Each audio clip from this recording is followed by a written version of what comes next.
10টা নেক, লাম দিয়া 10টা নেক, মিম দিয়া 10টা নেক।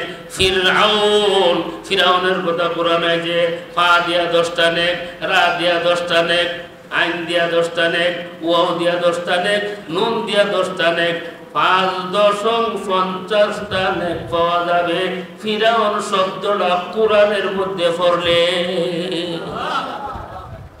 এখানের নাম বিগ্রানো জায়েজ না। আল্লাহ কোরআনের কোথাও ফিরাউন না কইছে না, কইছে ফিরাউন। 64 বারে ফিরাউনের নামটা আল্লাহ উচ্চারণ করছে, শয়তান না আল্লাহ কোথাও বলেন নাই। আউযু বিল্লাহি মিনাশ শাইতানির রাজিম। শয়তান 64 বারে। তা আপনারা দেখুন কাওয়া কাইরা এটা কবিরা গুনাহ, কবিরা গুনাহ। খাওয়া কাজরা যারা কইরা কবিরা গুনাহ করে, ঠিক না বেটি? যে যত বড় দুশ্মন তার নাম সহি শুদ্ধভাবে উচ্চারণ করতে হবে, এটা শরীয়তের আইন, শরীয়তের কিতাব, ঠিক না বেটি? এর নাম কি?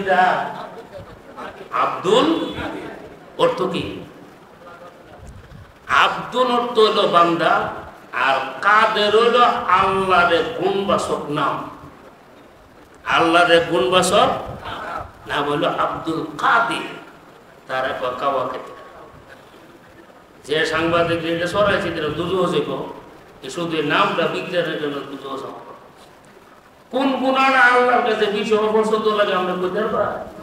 ছোট্ট ছোট্ট গুণার কারণে দুজো জমা পর, ছোট্ট ছোট্ট নেকের কারণে লাগে হেড দেলাই পর। সুবহানাল্লাহ। নাম বিগ্রানো জায়েজ না।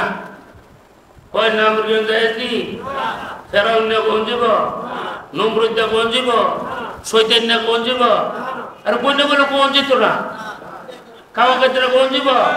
আব্দুল কাদির বলতে হবে। ওয়াইদুল কাদির, ওয়াইদুল কাদির না, ওয়াইদুল কাদির। আবার কোন বলো হুজুরে আওয়ামী লীগের ভোট নিয়ে যাওয়া। মানুষের মতন এমন নষ্ট কোন জাত পৃথিবীতে নেই। এরা তাললে তিল বানাই দিব, ঠিক না বেটি? বাইরে আমার আওয়ামী লীগ বানাই দিব। আরে হুজুর আওয়ামী লীগ, আওয়ামী লীগ কি তার কাফি দিয়ে গেছে? এরা মুসলমান না, রাজনৈতিক ক্ষেত্রে ভুল হতে পারে। ইসলাম থেকে বার্তা হতে পারে। এরা বলে আমরা জানা যাচ্ছে বলতো না, এরা আমরা নামাজ পড়েছি না, এরা বাড়িতে দাওয়াত দিতেছি না। আওয়ামী লীগের বেড়া দেশে ফাঁসি জব করে যখন দাওয়াত করে দেবো, আমার যুদ্ধ তো হল মারবো, ও তার আগে হয়তো বই দেবো। এটা বিরোধী জন্য ধর্মের সাথে আওয়ামী লীগ বিএনপি নেই, ঠিক আছে? যে কোনো লোকরে তার নাম সুন্দরভাবে তারা ডাকতে দিব, তার নাম বিক্রিয়া করতে পারে, ঠিক আছে?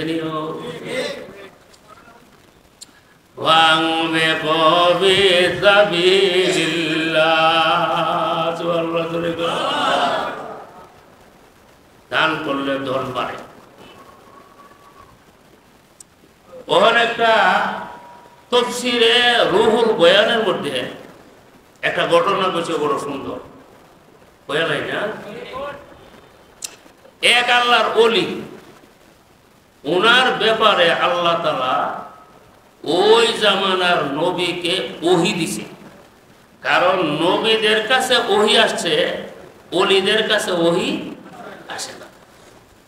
নবীকে আল্লাহ জিগাইল, আল্লাহ বললেন যে অমুক এলাকার যে আমার ওলি আছে, ওনার ব্যাপারে আমি আল্লাহ সিদ্ধান্ত নিছি, ওনাকে আমি অর্ধেক জীবন ধনী বানায় রাখবো আর অর্ধেক জীবন গরিব বানায় রাখবো।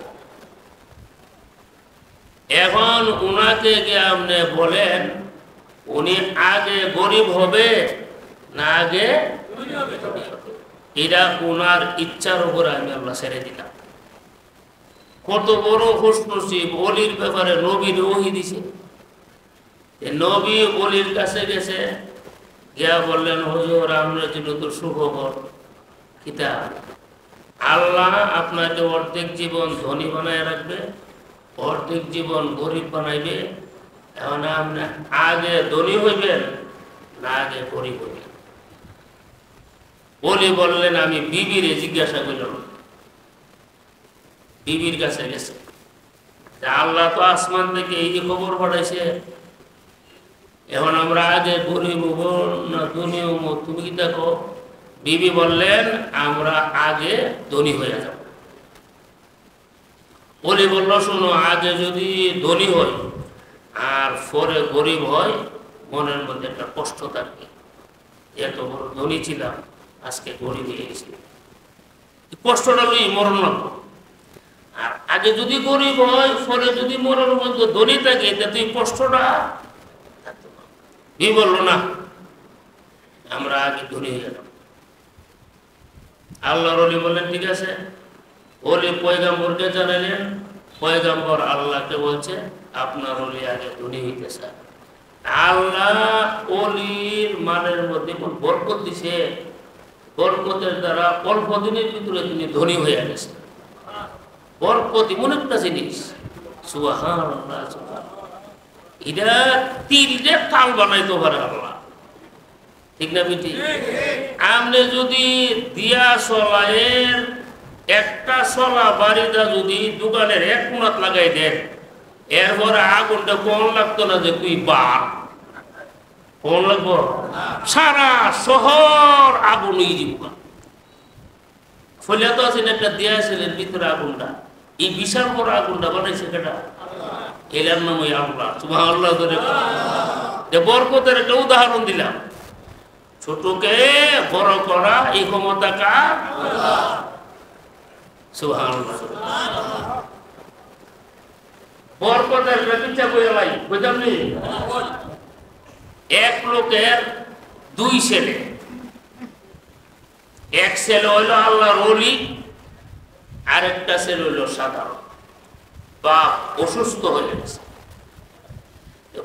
বড় ছেলেটা নিয়ত হইল আমি একা একা আব্বার সেবা যত্ন করব, কইরা আমি হগল মূর্তি ভাবি লই যাব। একা একা বাবার সেবা কেমন করবে?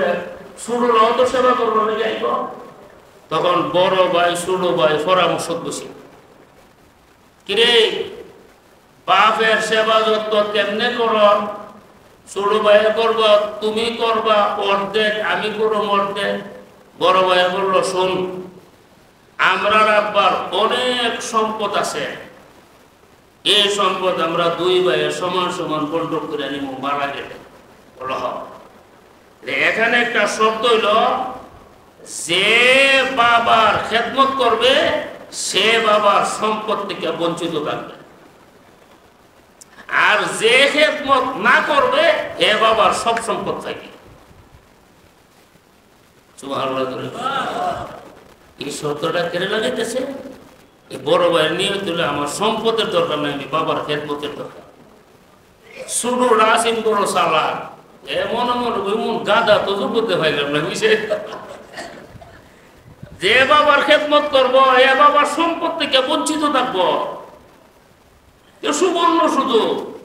ছোট ভাই বলছে বড় ভাই আমার বাবার খেদমতের কোনো দরকার নাই, আমি খেদমত করতাম না, আমার সম্পদের দরকার।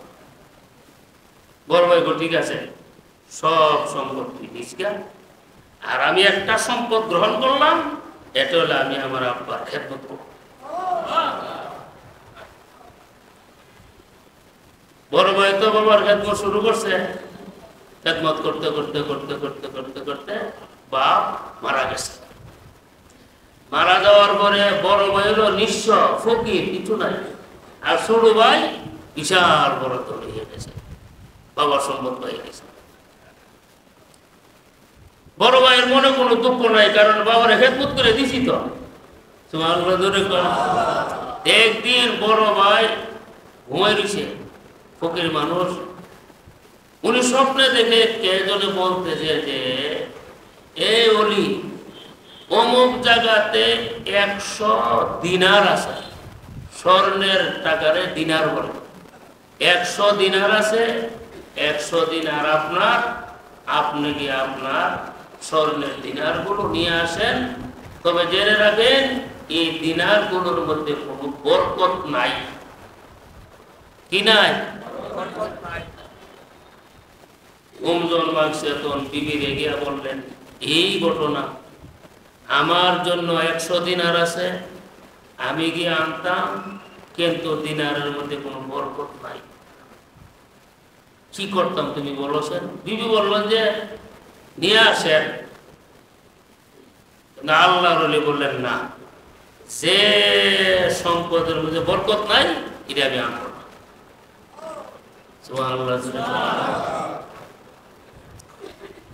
পরের দিন গত রাত্রে আবার স্বপ্নে দেখাইতেছে যে অমুক জায়গাতে আপনার নামে 10টি দিনার আছে, আপনি নিয়ে আসেন। আগে আছেন কত? কখন গেছে গা কত? 90 গেছে গা, ঠিক না বেটি? বিবি রেগে বললেন, বিবি আগে তো আছেন 110, তবে এখনো বলছে 10 দিনারের মধ্যে কোনো বরকত নাই। বিবি বললেন, 10 দিনার নিয়ে আসেন। বলল না, বরকত ছাড়া সম্পদ আমি। তফসিরে কুরতুবিতে আর তফসিরে কুরতুবিতে আল্লামা কুরতুবী রাহমাতুল্লাহ আলাইহি ঘটনা রাখছে। তৃতীয় রাত্রে স্বপ্নে দেখে বলতেছে যে অমুক জায়গাতে একটা দিনার আছে, এটা আপনার জন্য, আপনি গিয়ে নিয়ে আসেন। জিজ্ঞাসা করলো যে একটি দিনারের মধ্যে বরকত আছে নি? হ্যাঁ, বরকত আছে, এইটা আমার দরকার। বিবি রেগিয়া বললো, বিবি ইহাবাদ। বিবি বললো, এক দিনার আনলে যে কথা, না আনলে কথা, এটা তো পুস্তা করুন যেত তোর মোল্লা রে, কিন্তু বরকত আছে তো। ঠিক আছে, গিয়া আনে। ইয়া দেখে ওই জায়গার মধ্যে দিনারটা চকচক করতেছে, স্বর্ণের জিনিস তো। বর্ষে এক বাজারের মধ্যে উঠছে, যেটা এখানে বড় একটা মাছ, খুব সুন্দর। মাছটার কাছে গেছে, জিজ্ঞাসা যে আমনের মাছটার দাম কত? তখন বলি মাছটার দাম হলো 1 দিনার, বড় মাছ। তখন তিনি বললো যে মাছটা কিনলাম, একটা দিনার দিয়া মাছটা কিনা। এখন তো পুঁজি নাই, পুঁজি আর আছে? বাজার করবো কিনা? তেল লাগবো, মরিচ লাগবো, পেঁয়াজ লাগবো, রসুন লাগবো, এটা লাগবো নি? পুঁজি আছে একদিন, তো পুঁজি দেখি যাচ্ছে। যাক, বাড়িতে গেলে বাড়ি রেখেছে, একটা দিন আর আমি ভাবছিলাম তো, এটা দিয়ে আমি মাছটা কিনে নিয়ে আসি, তুমি এটা বানাও, দেখা যাচ্ছে। বিবি মাছের পেটটা যখন কাটছে, দেখে তার ভিতরে দামি দামি 2টা বস্তু, জিনিস। এই 2টা জিনিস তিনিও চিনে না, বিবিও। একটা জিনিস দিয়ে স্বর্ণকারের কাছে গেছে, স্বর্ণকারে দেখে বললো, ভাই রে, এই জিনিসটা কিনবার মতন পুঁজি আমার কাছে নাই, এটা একমাত্র কিনতে পারবে যদি এই দেশের বাদশা যদি ইচ্ছা করে, তোমার জিনিসটা কিনতে। সুবহানাল্লাহ, এটার নাম বরকত। সুবহানাল্লাহ। তখন এই লোক এরা লইয়া বাদশার কাছে গেছে। বাদশা স্বর্ণকার যারা জহরি এদেরকে জমাইছে, দেখছেন জিনিসটা যেটা। তারা বললো, বাদশা জিনিস তো দামি, তবে ইটার সাথে আরেকটা আছে, আরেকটা আছে। বলো, তোমরা বলতে নাই, ইদুই কইতেছে যে আমার একটা জোড়া আছে। লোকরা জিজ্ঞাসা, আমরা এই জিনিসই একটা না 2টা? দুইটা, একটা আনছি আর একটা বাড়ি। তখন বললো ওই জিনিসটা নিয়ে আসে। তখন ওই জিনিসটা নিয়ে আসছে। বাদশাহ বললেন, একটা কাজ করো, এই দুইটা জিনিসের মূল্য আমি যদি দেই, তুমি এইগুলি নিয়ে রাখতে পারবো না। এইগুলির মূল্য যে কত এটা এখন আন্দাজ করো যেত না। তবে তোমার 14 পুরুষ পর্যন্ত লালন পালনের কাগজপত্র আমি করে দেব। 14 পুরুষ গেলাম বাড়িদারের কথা না, ঠিক না বেশি? তোমার 14 পুরুষ পর্যন্ত তাহল খাওন বিল্ডিং বাড়ি ঘর ক্ষেত পাথর যা লাগে সব আমি সরকারি ভাবে তোমার এছাড়া এটা নবরটা কিনে দেওয়া বুঝি আমার কাছে নাই। এইটার নাম বরকত। এটার নাম কি? একবার রিক্সা চালা, ঠান্ডা লাগছে, কি লাগছে? ওই ফার্মেসির মধ্যে গেছে গিয়া করে বাইরে ঠান্ডা এমন লাগছে, কিছু ওষুধ দেশ না, আমি রিক্সা চালাই, গরিব মানুষ। আরামা দিয়া ওগুলা বেড়া দিটা মন্দিরে করে খাইতে পারে, অপরে ঠান্ডা বুড়া বুড়ি পাচ্ছি। কত লাগছে? 50 টাকা। কোটিপতির ঠান্ডা লাগছে, কোটি কোটি টাকার মালিক। এবারে রাহা স্কোয়ারের বড় ডাক্তারের কাছে গেছে, আমার যে ঠান্ডাটা লাগলো, কি লাগে লাগলো, ঠান্ডাটার পরিমাণ তো পরীক্ষা নিরীক্ষা করেন ডাক্তারে, আর ওর দিনে গিয়ে মকল বিচারে পাইছে, ঠিক না বেশি? আলাদাদের পরীক্ষা দিচ্ছে,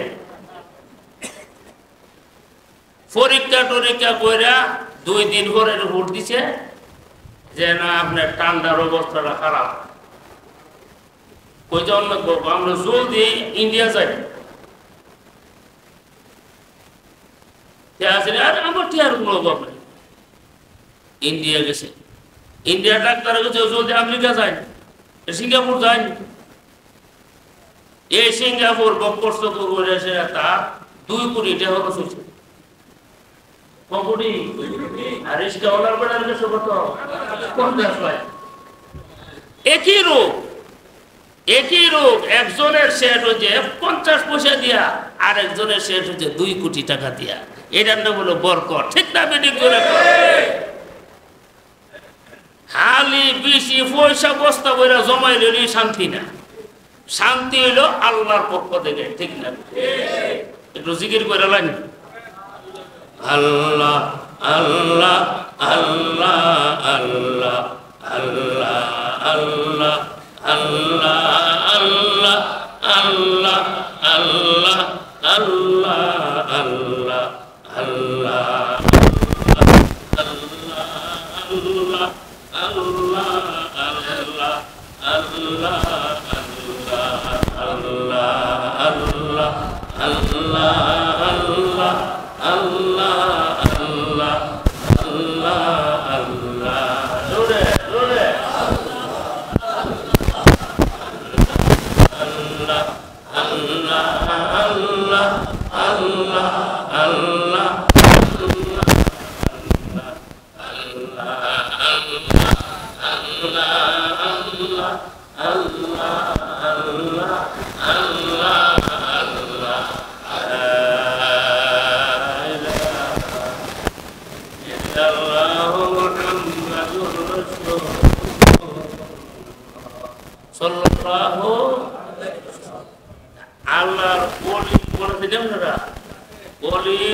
আল্লাহর বরকত আল্লাহ দিতে অল্প দিনে বিশাল বড় ধনী হয়ে গেছে।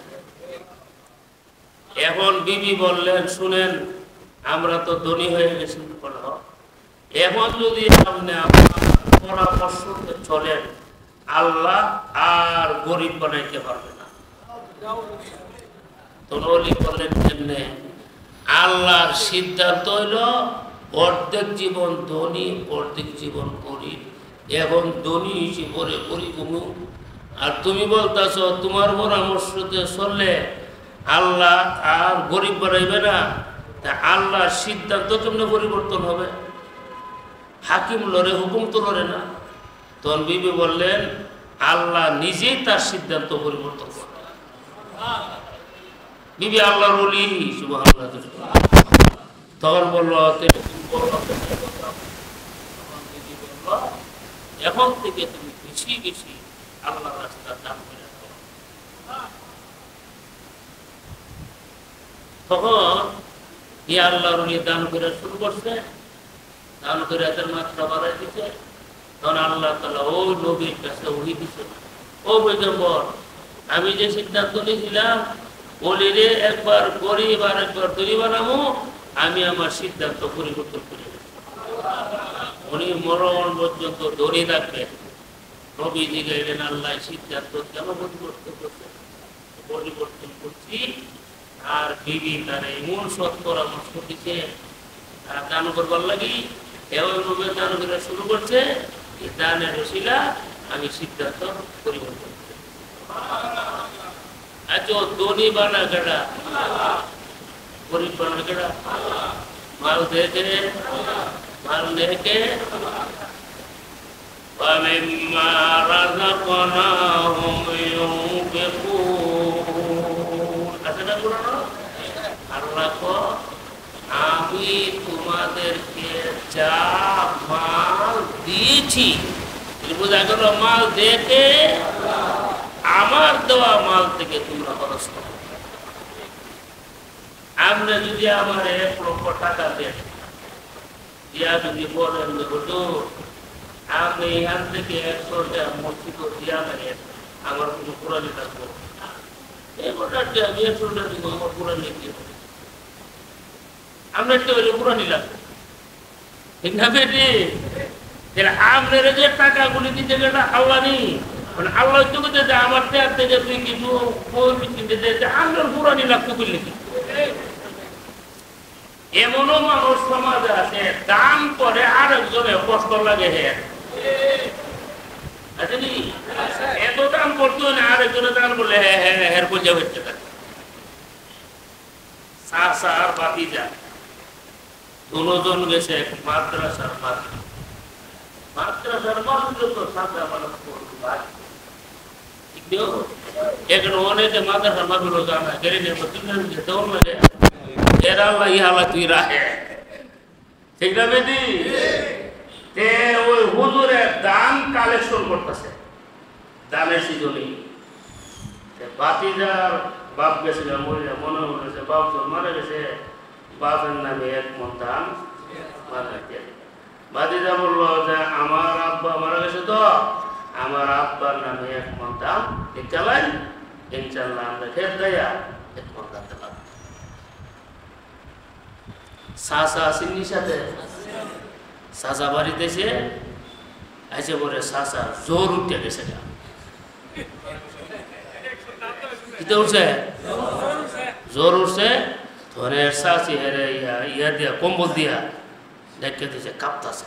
তুমি জিজ্ঞাসা, আচ্ছা তুমি দি বালা তালা ওয়াজের মধ্যে গেলা, হঠাৎ করে তোমার শরীরে অসুস্থ হয়ে গেল, কারণ কইস না আমার বাইরে আমার বাতি যারে দল সম্পত্তি আগে গেছিনি বেলে ব্যবস্থা করবো লাগি, তুমি সন্তানের করো সন্তান দেখে তখন বিবিজিকে কি বেলে নেয়, কহে 1 মণ ধান মাথা হাত লেগে গেছে, কহে সম্পদ রাখতে পারতো না, দান করছে বাতি যা জোর উঠছে চাষা, এমন সন্তান আসেনি আমরা সবাই আরো ধরে করে আছে না, হে তো দান করতোই না, হে দান তো করতোই না, বাতি যাদের হে জোর উঠতে থাকে। আমরা সমাজও আছে, আমরা চান্দা মানত করি, তো চান্দা করতে করতে করতে করতে করতে আমরা এটা বুঝে গেছি, যার যত রত হয়ে গেছে দান করবেন। আর রমজান মাস হলো দানের মাস, কের মাস? দানের মাস। আল্লাহ কোরআনে বলেছে ওয়ানফিকু ফি সাবিলিল্লাহ, সুবহানাল্লাহ, জোরে কর, ওয়ানফিকু ফি সাবিলিল্লাহ ওয়ালা তুলকু বিআইদিকুম ইলাত তাহলুকা, তোমরা জীবনকে ধ্বংস করো, জীবনকে ধ্বংস করো না। একটা তফসির হইল তোমরা জেহাদ ছাড়িও না, জেহাদ যদি ছাড়ো তোমরা যেন নিজকে নিজে ধ্বংস করে দেবে, কারণ জেহাদ ছাড়লে শত্রুরা হবে সবল, তোমরা মুসলিম হইলা দুর্বল, এই দুর্বলকে ধ্বংস করবে সব দুশ্মনের দলে। দুই নম্বরের তফসির, পাপ করার পরে কি করা? পাপ গুনাহ খাতা করার পরে নিরাশ হইও না যে আল্লাহ মনে আমারে মাফ করতো না। যদি পাপ করার পরে তুমি আল্লাহর পক্ষ থেকে ক্ষমা হবে, এটার থেকে যদি তুমি নিরাশ হয়ে যাও, তুমি যেন নিজে ধ্বংস করে দিলে। এর দ্বারা বোঝা গেল তুমি যত রঙের পাপ করো, তোমারও ক্ষমার একটা সুযোগ উনার দরবারে আর জোরে কম লা তায়াযু মির রাহমাতিল্লাহ ফা ইন্নাহু লা ইয়ায়াসু মির রাহমাতিল্লাহ। আমি এই আয়াতটা বলেছি, সূরা ইউসুফের মধ্যে আছে।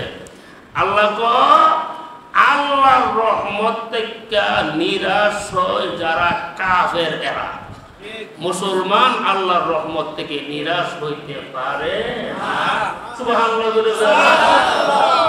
একদিন এক সাহাবী কইতাছে, মাবুদ আমি যে গুনাহ করছি এই গুনার কোনো ক্ষমা নাই। নাউজুবিল্লাহ। তখন কে যাই কিতাবাস কিতাবাস ওয়ালা তুলকু বিআইদিকুম ইলা তাহলুকা। তুই নিজে নিজে ধ্বংস করিস না। তুই যত রঙের পাপ জীবনে করছ, এরপর ক্ষমার আশা আমার দরবারে রাখতে। সুবহানাল্লাহ। জোরে গেল। আচ্ছা, এটা আমরা লাগি সুখবর নিও।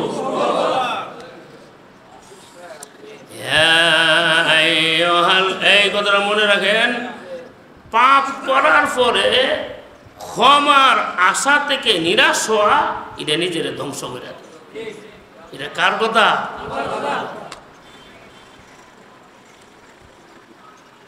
ওয়ালা তুলকু বিআইদিকুম ইলা তাহলুকা। সুবহানাল্লাহ। আজকে বেশি হয়েছে নিজের ধ্বংস করার আরেকটা কারণ আছে। এটা হইল, সে যদি জানে যে শত্রু পক্ষ যেভাবে অস্ত্র শস্ত্র নিয়ে আসতেছে, এখানে আমি যাওন মানে মরণ, এই সময় নিজেকে যুদ্ধের দিকে নেওন মানে নিজের জীবন ধ্বংস করণটা জায়েজ না। মনে করেন 100 জন লোক অস্ত্র শস্ত্র নিয়ে আইতেছে, আপনি হয়েছেন একা, পাগলও করব তুই গেলে মরবে, ঠিক না? ঠিক। ওই সময় ইমানের জোশে তুমি একা একা যাইও না। যাওন মানে নিজের ধ্বংস করো। 100 জনের সামনে একজন মানুষ টিকতে পারে না, ঠিক না? ঠিক। জোরে আর জোরে। 4 নম্বর তফসির হইল, এমন কাজ করন নাই যে কাজের দ্বারা নিজের জীবনটা ধ্বংসের কারণ হয়। ঠিক আছে? আচ্ছা, এটার থেকে আমি নিজে কিছু তফসির করব। এমনি নিজে আমরা সিগারেট পান করেন, সিগারেটের প্যাকেটের গায়ে একটা ছবি আছে ক্যান্সারের, আছে না? আমি দেখছি দুটা আছে নিও। এবং সিগারেটের প্যাকেটের গায়ে লেখা আছে ধূমপান হিস্পা। আচ্ছা, এটা তো লেখা আছে। এটা যারা জরিপ করি তো এই কথাটা বাইর করছে যে ধূমপান করলে ক্যান্সার হয়। এই আপনি যে ডেইলি ধূমপান করতেছেন, আপনার জীবনটাকে লাভবানের দিকে নিতেছেন না ধ্বংসের পথে নিতেছেন? এই নিষেধটা ওখানে আসবে। লা তুলকু বিআইদিকুম ইলা তাহলুকা। তুমি তোমার জীবনকে ধ্বংসের দিকে ধাবিত করো না। তুমি যে ডেইলি সিগারেট খেতেছো, তোমার জীবনকে ধ্বংসের দিকে ধাবিত করতেছো, ঠিক না? চিকিৎসা বিজ্ঞানীরা বলতেছে মদ খেলে ক্যান্সার হয়, মদ খেলে লিভার ক্যান্সার হয়, তার হজম শক্তি দুর্বল হয়ে যাবে। এগুলি চিকিৎসা বিজ্ঞানীরা কইতেছে, ঠিক নেই? এই যে মদ রাখাইলে আপনি আপনার জীবনটারে উন্নতির দিকে নিতেছেন না ধ্বংসের দিকে নিতেছেন? এই নিষেধটা হয়ে যাবে।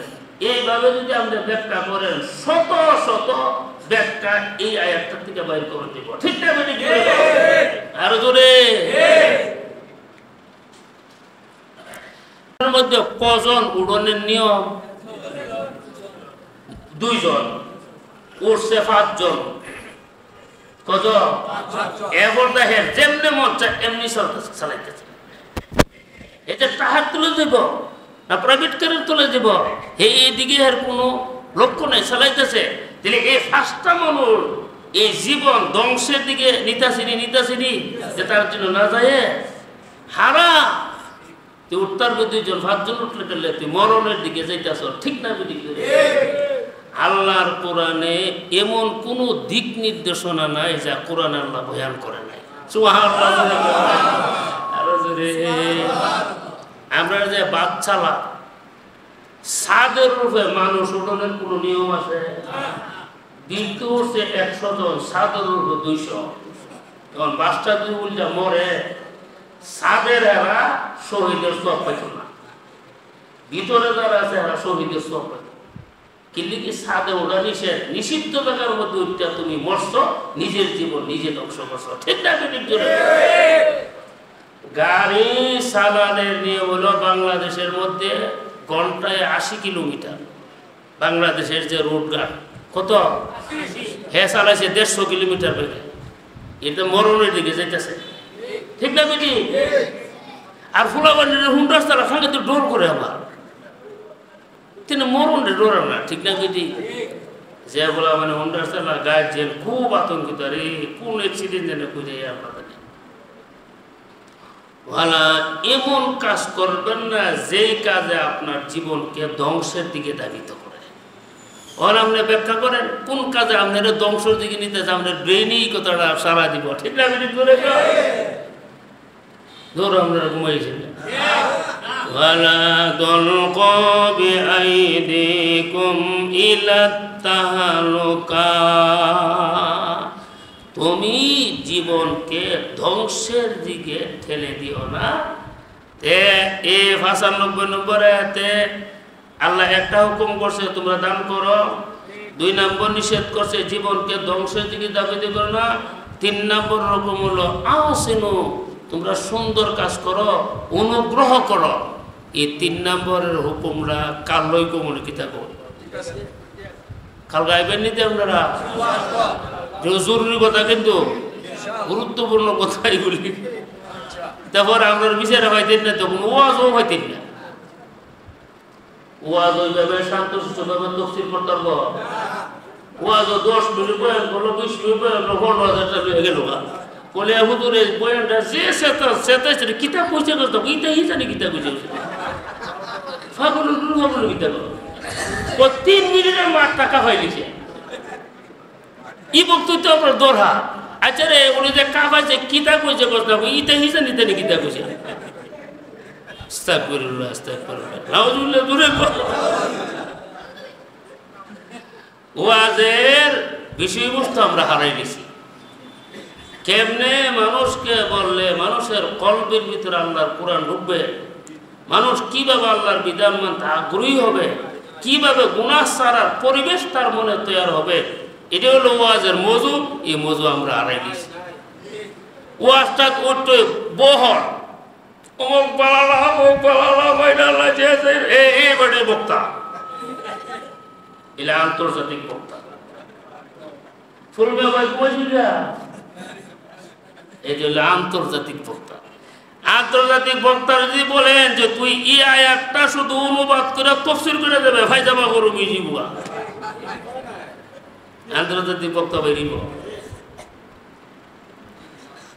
আস্তাগফিরুল্লাহ রাব্বি মিন কুল্লি যামবি ওয়া আতুবু ইলাইহি। পড়েন আস্তাগফিরুল্লাহ রাব্বি মিন কুল্লি যামবি ওয়া আতুবু ইলাইহি লা হাওলা ওয়ালা কুওয়াতা ইল্লা বিল্লাহিল আলিয়্যিল আযীম। আল্লাহুম্মা সাল্লি আলা সাইয়্যিদিনা ওয়া মাওলানা মুহাম্মদ ওয়া আলা আলিহি ওয়া আসহাবিহি আজমাইন। রব্বানা যালামনা আনফুসানা ওয়া ইন লাম তাগফির লানা ওয়া তারহামনা লানাকুনান্না মিনাল খাসিরিন।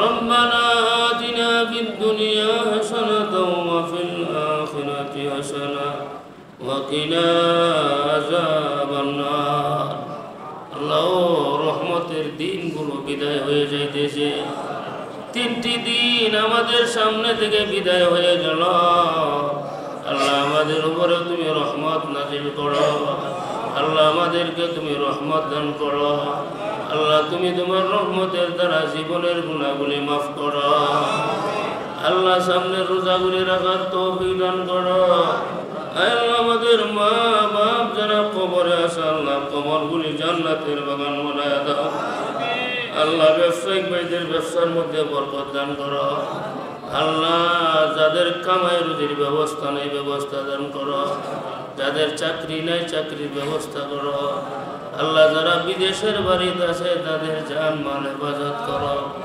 মালিক সমিতির ব্যবসার মধ্যে তুমি বরকত দান করো আল্লাহ আমাদের দিলের জায়েজ আশাগুলি তুমি কবুল আর মঞ্জুর করো আল্লাহ আমাদের হায়াতের মধ্যে বরকত দান করো আমরা রিজিকের মধ্যে বরকত দান করো কামাই রুজির মধ্যে বরকত দান করো আল্লাহ আমাদের আওলাদগুলির বিভিন্ন অ্যাক্সিডেন্ট থেকে তুমি হেফাজত করিয়া রাখো আল্লাহ এই তাফসীর মাহফিলকে তুমি কবুল করো আল্লাহ কোরআনের আজমত আমাদের কলবের ভিতরে লুকাইয়া দাও আল্লাহ তোমার আজমত আমাদের কলবের ভিতরে বিট করিয়া দাও আল্লাহ আমি গুনাহগার বহু তাহাজ্জুদ গুজার এখানে আছে বহু হাজী সাহেবরা আছে বহু আল্লাহওয়ালারা আছে আল্লাহ যার হাত আপনার কাছে পছন্দ লাগে আল্লাহ এই হাতকে ওসিলা করে আমরার মুনাজাতটা কবুল করো سبحان ربك رب العزة عما يصفون وسلام على المرسلين والحمد لله